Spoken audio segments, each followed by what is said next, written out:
Robert Carradine made millions of people laugh as the unlikely hero of Revenge of the Nerds. But behind the scenes, he was living with a struggle most people never saw, one that would follow him for decades. He died at the age of 71. His family shared the news of his passing in a statement, adding, "In a world that can feel so dark, Bobby was always a beacon of light to everyone around him." Robert Carradine's life wasn't defined only by his career. It was shaped by his family and by the illness he lived with for years. Born into one of Hollywood's most famous acting families, Robert Carradine followed in his father's footsteps. His defining moment came in 1984 when he starred as Louis Skolnick in Revenge of the Nerds, a role that made him a household name. And it's not as good a movie. Revenge of the Nerds is good on so many levels. Years later, he became a familiar father figure to a new generation on Disney Channel's Lizzie McGuire. On screen, he often played steady, dependable men. But off-screen, his life was becoming far more complicated. Robert Carradine was facing a battle that would follow him for decades. He had been living with bipolar disorder for nearly 20 years. It was a condition that affected not only his health, but also his personal life. He was married to Edie Manny, and together they built a family, raising their children, Marika and Ian. He also had a daughter, Eva Carradine, from a previous relationship, who followed him into acting. Like his only daughter going off and being an actress, I think it was on a lot of levels his worst nightmare. For years, he tried to balance his career, his family, and the challenges of his illness. But in 2015, his personal struggles became impossible to ignore. Edie Manny filed for divorce after a terrifying incident on a Colorado highway.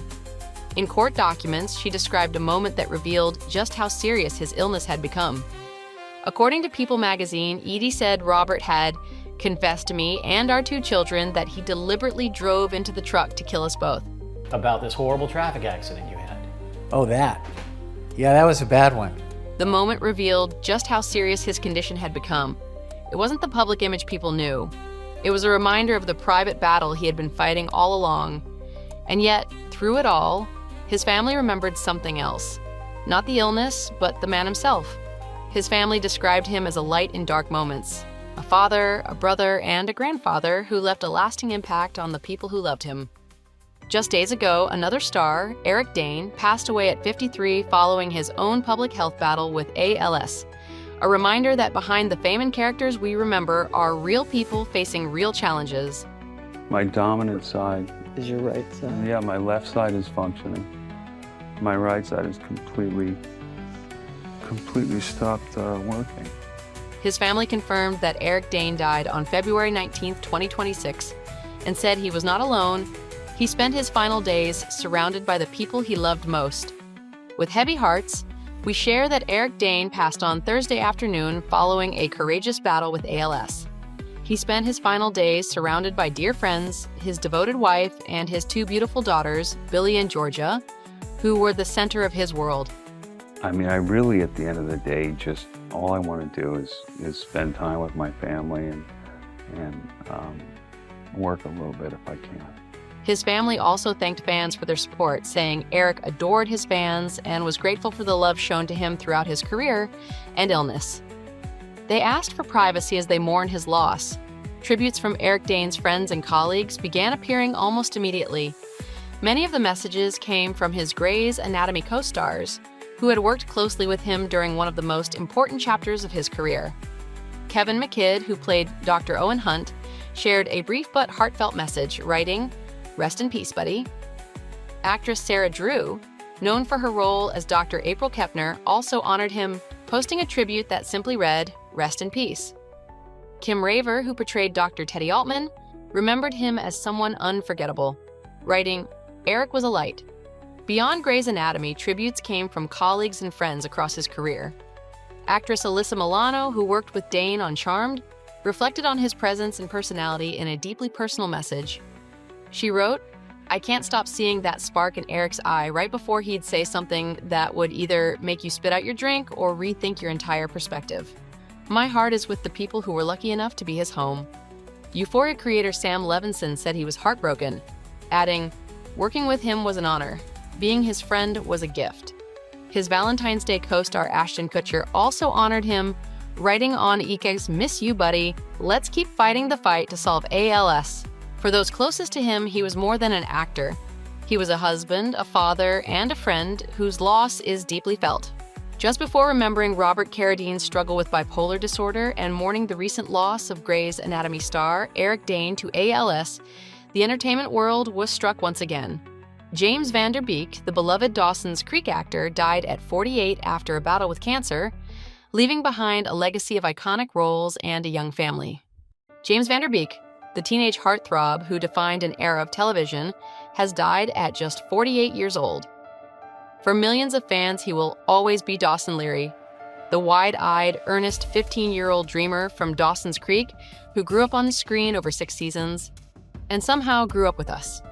This week, his family confirmed that James passed away after a battle with bowel cancer, a diagnosis he publicly revealed in 2024.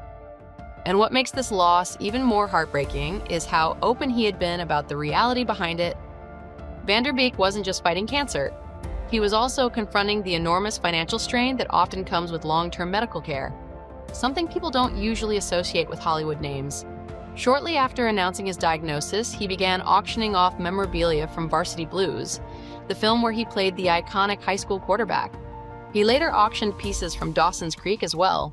At the time, he wrote on Instagram, "100% of my net proceeds will go to families recovering from the financial burden of cancer, including my own." It was vulnerable, honest, and deeply human. In interviews, he explained that he had been holding on to those items for years, waiting for the right moment to let them go. With the unexpected turns life had taken, he said, "The time is now." James is survived by his wife, Kimberly, and their 6 children, Olivia, Joshua, Annabelle, Amelia, Gwendolyn, and Jeremiah. Shortly after announcing his passing, Kimberly shared a GoFundMe created by friends to help support her and the children during this time. "My friends created this link to support me and my children during this time," she wrote, "with gratitude and a broken heart." The response was immediate. Within hours, the fundraiser surpassed its initial $500,000 goal. Donations from thousands of supporters poured in so quickly that the target was raised to $700,000 and then again to $1 million. According to the fundraiser, the extended medical care had left the family financially strained, and the support would help them remain in their home and maintain stability for the children during an incredibly difficult transition. And the support wasn't just financial, it was emotional. Last year, his former Dawson's Creek castmates, Katie Holmes, Michelle Williams, and Joshua Jackson, reunited for a one-night charity event in New York to raise money for James and his family. Lin-Manuel Miranda stepped in to participate when James was too ill to attend. It was a quiet but powerful reminder that behind the nostalgia, the friendships were real. In the hours following the news of his passing, tributes poured in from across the industry. Among them was fellow 90s star Sarah Michelle Gellar, who wrote to James's loved ones, "I'm so sad for your beautiful family. While James' legacy will always live on, this is a huge loss to not just your family, but the world. Cancer." Dancing with the Stars, host Alfonso Ribeiro shared that he and his good friend had one final moment together. "I am broken," he wrote on Instagram. "So happy to have him in my life. Lucky I got to be there to say goodbye." James Van Der Beek's legacy isn't just the image of a 90s teen icon standing on a dock in Capeside. It's a man willing to be transparent about struggle, even when that struggle didn't fit the Hollywood narrative. Some stars fade with time, others stay with you. James Van Der Beek was one of those.